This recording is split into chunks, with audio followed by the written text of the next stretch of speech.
Kapan Allah tersenyum? Ketika kita beristighfar. Jadi kalau kita beristighfar teman-teman, Allah senyum. Cuman gimana senyumnya Allah? Laisa kamitslihi syai'. Allah gak sama dengan makhluk. Cuman kita yakin Allah tersenyum. Gimana bentuk senyumnya gak usah dibayang-bayangin. Allah senyumnya gini gak ya? Gak usah dibayang-bayangin. Allah senyumnya gini atau yang flat tapi banyak kelihatan gigi gitu kan. Kayak emoticon gitu. Enggak lah, gak usah dibayangin. Pokoknya senyum weh. Allah senyum artinya Allah senang. Termasuk kayak ada hambanya yang bertobat, Allah tuh bahagia. Saking bahagianya lebih daripada orang yang ketika dapatin onta yang hilang. Terus dia bilang, Allah anta abdi wa ana rabbuk. Ya Allah engkaulah hambaku dan aku Tuhanmu. Ngomongnya salah saking bahagia. Allah lebih bahagia dari orang itu terhadap orang yang bertobat. Berarti kan Allah emosional ya. Allah itu emosional. Bahagia, marah, senang, cinta, tersenyum, emosional. Cuman emosi Allah itu maha sempurna, gak seperti makhluk. Sehingga kita coba melibatkan emosi kita dalam berinteraksi dengan Allah. Jangan flat lah. Masa kita katanya cinta tapi flat, hambar, kayak plain gitu, kayak jalan tol. Kan gak enak ya. Pernah kenal ada orang yang flat? Sama teman misalnya flat banget tuh. Gak ada ekspresinya, kita kasih hadiah, ya makasih. Gak ada ekspresinya nih orangnya. Terus kalau ada masalah, dia ada masalah, gak ada masalah, ya gitu mukanya tuh. Nyebelin, kayak muka saya. Kenapa ada orang kalau ketemu saya di awal-awal tuh kayak sebel gitu. Karena mungkin muka saya tuh kayak bakatnya nyebelin. Tapi kalau udah kenal enggak lah ya. Makin nyebelin. Ini ada orang flat banget nih, flat banget. Dia kasih hadiah biasa aja, dapat masalah diledekin juga dia biasa aja. Paling gak enak kalau punya pasangan kayak gini nih. Gak ada ekspresi-ekspresinya. Ada juga yang ekspresinya lebay. Kasih hadiah dikit, wah segala macam. Ada masalah dikit, nangisnya wah kemana-mana. Misalnya ada yang kayak gitu teh. Nah Allah yang paling ideal perasaannya. Yang paling ideal zatnya. Yang paling ideal kebaikannya. Paling ideal aja pokoknya. Jadi kita coba melibatkan emosi kita ketika kita berinteraksi dengan Allah. Allah kangen sama kita. Cuman kangennya Allah karena pengen ngampunin dosa-dosa kita. Kata Nabi setiap sepertiga malam Allah turun ke langit dunia. Terus Allah manggil-manggil. Saya kalau ngebayangin ini Allah manggil-manggil. Coba ya Allah manggil-manggil. Duh jangan kasihan karena Allah gak akan hina kayak gitu. Cuman gak enak. Allah manggil-manggil. Saya kok sombong banget ya gak menyambut panggilan Allah gitu. Walaupun gak wajib kita datang. Udah gitu, bayangin ya Allah manggil-manggil tapi gak wajib didatengin. Allah manggil-manggil, Allah telepon gak wajib diangkat. Kan Allah baik banget kan? Harusnya kan kalau Allah manggil harus datang ya. Kayak sholat 5 waktu misalnya Allah panggil, boleh kita misalnya gak datang segera. Walaupun gak baik, yang paling baik itu datangnya segera di tempat panggilan itu dikumandangkan. Tapi kalau gak datang segera juga gak sampai dosa. Cuman kehilangan banyak kebaikan lah. Walaupun sebagian mazhab mengatakan dosa. Tapi saya cenderung kepada mazhab yang mengatakan bukan dosa. Sunnah muakkadah. Tapi kalau keseringan gak datang, diragukan keimanannya. Agak-agak mirip munafik nih. Kalau sering gak datang. Allah tuh toleran banget. Hayya 'alas shalah. Kita lagi sibuk kerjaan nih, gak datang. Allah gak marah sama kita. Gak sholat aja, sebetulnya Allah marah cuman sabar. Allah selain Jabbar, Qahar, tapi juga sabur. Ya, kan ideal banget nih. Kalau Allah marah bisa, gak ada yang bisa ngehalangin, tapi Allah sabar. Kalau kita sabar karena gak bisa marah. Seringnya kan kita sabar tuh karena gak bisa marah. Begitu bisa marah gak ada sabarnya. Kalau Allah sabar padahal bisa marah. Selain Jabbar, Qahar, apalagi sifat-sifat yang keras nih. Muntakim. Tapi di sisi lain sifat jamal. Makanya ada sifat jamal, ada sifat kamal. Sifat jamalnya Allah apa? Karim, Rahim, Sabur, Ghafur. Gitu-gitu kan? Ini artinya teman-teman, bayangin ya. Allah manggil-manggil kita sepertiga malam. Ngapain sih Allah sepertiga malam repot amat sih datengin kita? Tapi kita gak wajib datang. Tapi kalau kita datang, Allah sayang banget sama kita. Cuman dari kitanya nih, bukan angle Allah. Kalau angle Allah kita gak wajib datang. Tapi angle kita, enak gak sih kalau gak datang? Enak gak sih Allah udah manggil-manggil tiap malam terus kita gak bangkit? Kalau kita bangunnya telat, pas azan subuh baru bangun, Ngerasa gak sih, aduh Allah maaf ya bangunnya telat. Gitu gak sih ke Allah? Karena kita kalau ke makhluk gitu banget loh. Di telepon ternyata miss call 10 kali gak diangkat. Langsung maaf ya, emoticon, segala macam. Minta maaf tuh rasa tangan diginiin tuh banyak sampai 10 juga. Kok kita ke makhluk gitu, ke Allah enggak? Padahal makhluk itu enggak terlalu berjasa sama kita. Dan Allah mah berjasa dari sejak kita dalam kandungan ibu kita. Bahkan sebelum kita diciptakan. Tapi kita enggak pas bangkit dari tidur. Duh Allah maaf ya saya bangunnya telat, astagfirullah gimana nih. Langsung wudhu datang ke masjid, minta ampun pada Allah. Padahal kita enggak wajib datang. Ini lebih ke ngomongin emosional. Saya nggak ngomongin hukum fikih. Kalau ngomongin hukum fikih agak-agak kaku sih. Makanya di atas hukum itu ada akhlak namanya. Di atas hukum ada akhlak. Orang kalau udah akhlaknya bagus, hukum ini jadi nggak terlalu penting. Mudah ngamalin hukum tuh kalau akhlak moralnya udah kayak orang disiplin. Kan nggak perlu timer lagi kan. Udah disiplin, nggak perlu lagi ketat. Hukum itu dibikin ketat karena orangnya nggak disiplin. Ketika orangnya udah disiplin, udah akhlaknya, moralitasnya, lifestyle-nya udah bagus, hukum gak terlalu ketat juga gak masalah. Yang saya pernah cerita tuh, di Jepang, di baggage claim, baggage belt itu, tempat ngambil bagasi, itu gak ada yang jagain, gak ada polisi, gak ada petugas, cuma pakai garis doang. Garisnya juga kecil, gak pakai pagar segala macam. Kadang-kadang kan udah pakai pagar juga didobrak kan ya. Ini garis, kenapa jadi ringan gitu? Karena orangnya udah bagus moralnya. Berarti di atas hukum ada moralitas. Di atas fikih ada akhlak. Moral itu, akhlak itu di atas ilmu. Orang punya ilmu tapi gak berakhlak agak kurang pas. Sehingga nih bedanya hukum fikih sama akhlak nih. Anjing hukum fikihnya apa? Anjing hukum fikihnya bukan haram, najis. Makan anjing, hukum fikihnya haram. Anjingnya najis, beda ya. Makan anjing sama anjingnya. Anjing dalam fikih itu najis. Kena liurnya najis. Memakannya haram. Tapi dalam moralitas, dalam akhlak, ngasih minum anjing yang kehausan masuk surga.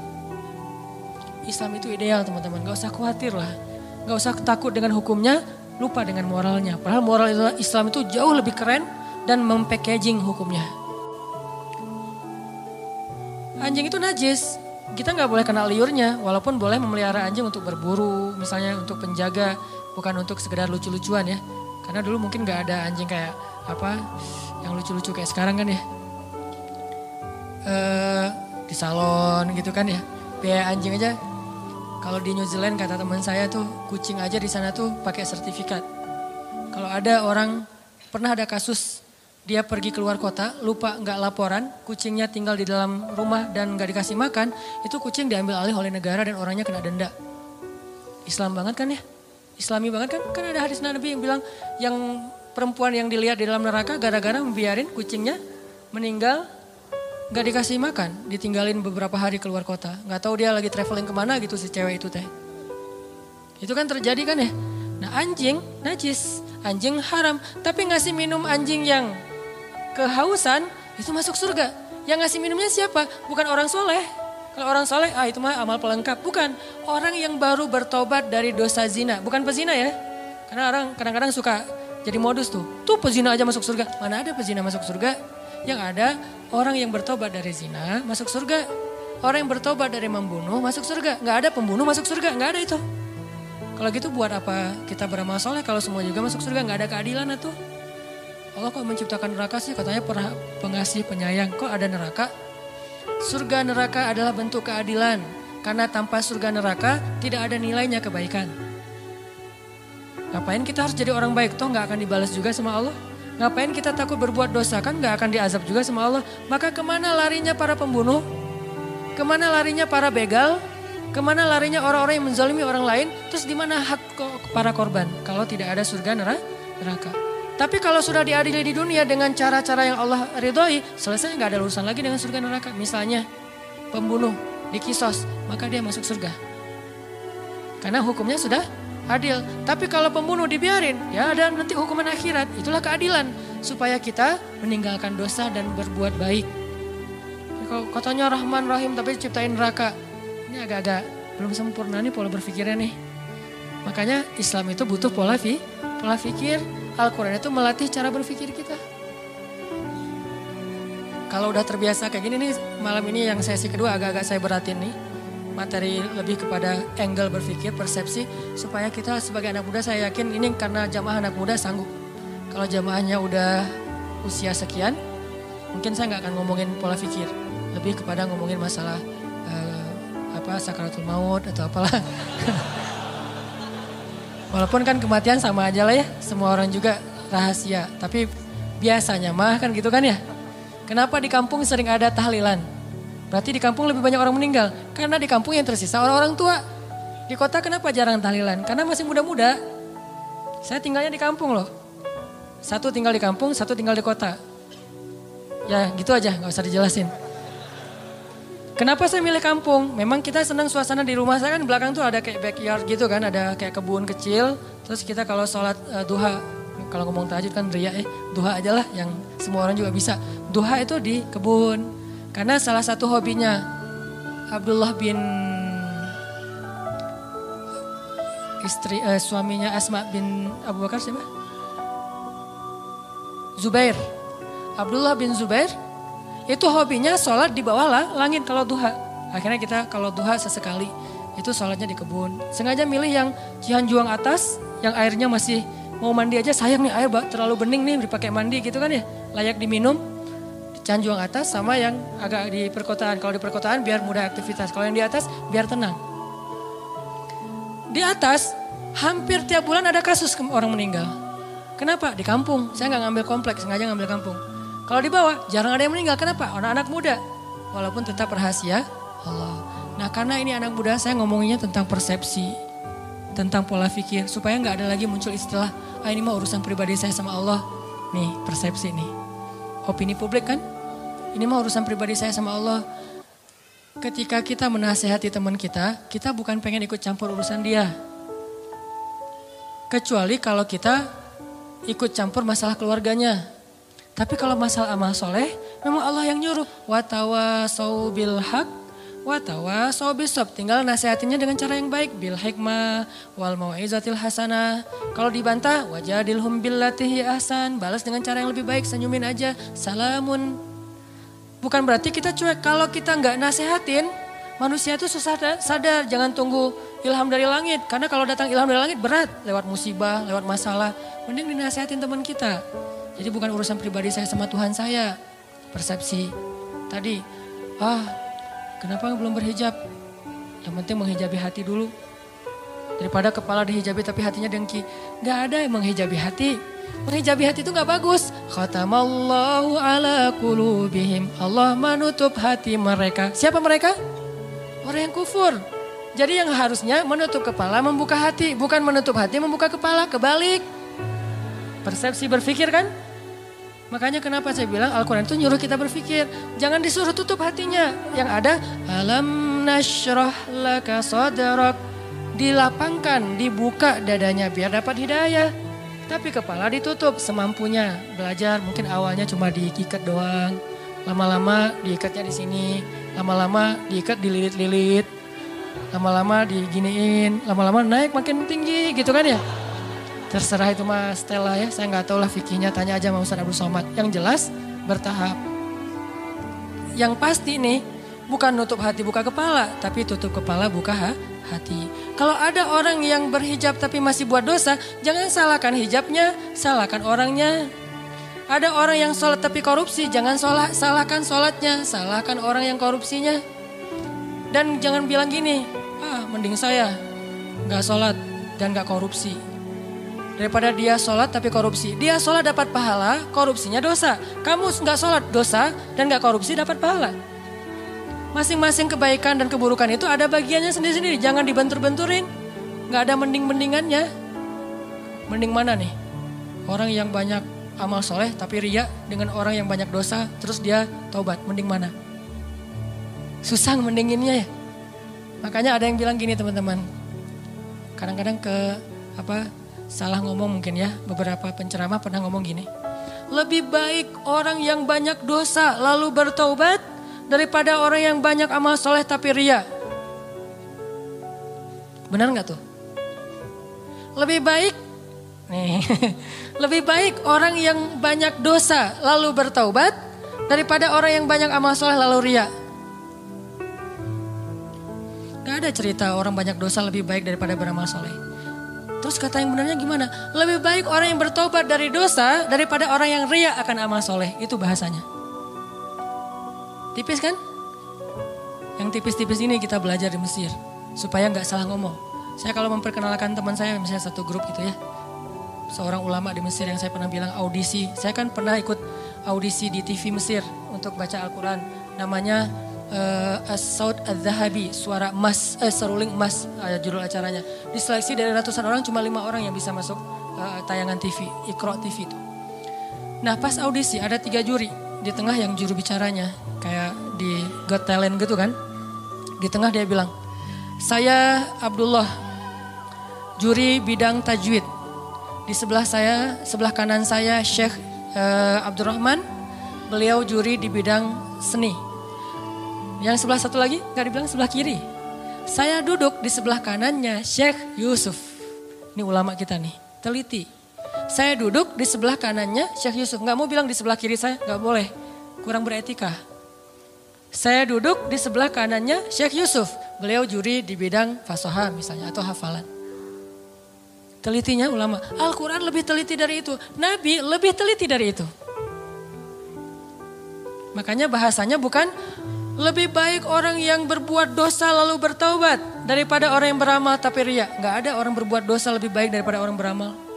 Yang ada lebih baik orang yang bertaubat dari dosa. Kan taubat emang lebih baik dari ria kan? Lebih baik orang yang bertaubat dari dosa daripada orang yang ria akan amal-amalnya. Itu benar kalau kayak gitu teh. Supaya gak jadi opini publik yang mengatakan, belum tentu dia lebih baik yang lagi buat dosa nih. Belum tentu dia yang lagi sholat nih. Belum tentu yang sholat yang ke masjid itu lebih baik. Bisa aja yang berbuat dosa lebih baik ntar dia masuk surga. Gak ada orang berbuat dosa masuk surga.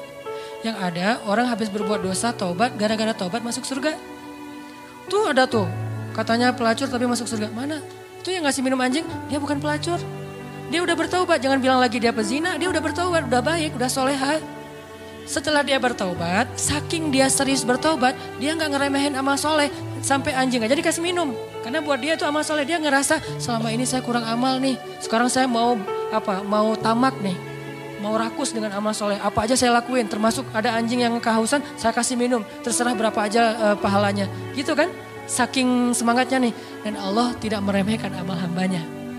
Seorang yang udah banyak dosa kalau bertobat, amalnya cuma sedikit, yaitu ngasih minum anjing bisa masuk surga. Itu pesannya kayak gitu tuh. Jadi kita habis tobat nih, belum amal soleh nih, masuk surga. Kalau udah tobat.